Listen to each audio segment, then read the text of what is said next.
ಗದ್ದೆ ಅಂಚಲ್ಲಿ ಶಾಲೆಯ ಯೂನಿಫಾರ್ಮ್ ಹಾಕೊಂಡು ಎಣ್ಣೆ ಹೊಡಿತಾ ಇದ್ದ ಹೈಸ್ಕೂಲ್ ಹುಡುಗಿಯರ ವಿಡಿಯೋ ವೈರಲ್. ಇದನ್ನ ನೋಡಿದ ಪೋಷಕರು ಶಾಕ್ ಆಗಿದ್ದಾರೆ.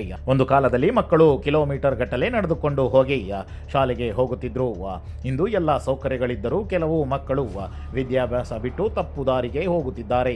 ಸಾಮಾಜಿಕ ಜಾಲತಾಣದಲ್ಲಿ ವೈರಲ್ ಆದ ವಿಡಿಯೋದಲ್ಲಿ ಶಾಲಾ ಸಮವಸ್ತ್ರದಲ್ಲಿದ್ದ ಹುಡುಗಿಯರು ಗದ್ದೆ ಬದಿಯಲ್ಲಿ ಕೂತು ಮದ್ಯಪಾನ ಮಾಡುತ್ತಿರುವುದು ಕಾಣಿಸುತ್ತಿದೆ.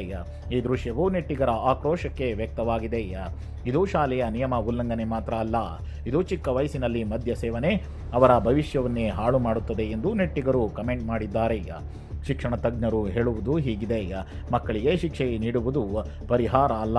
ಪೋಷಕರು ಮತ್ತು ಶಿಕ್ಷಕರು ಒಟ್ಟಾಗಿ ಮಕ್ಕಳ ಜೊತೆ ಮಾತನಾಡಬೇಕು, ಆಪ್ತ ಸಮಾಲೋಚನೆ ಮಾಡಬೇಕು, ಆಲ್ಕೋಹಾಲ್ನ ದುಷ್ಪರಿಣಾಮಗಳ ಬಗ್ಗೆ ಜಾಗೃತಿ ಮೂಡಿಸಬೇಕು.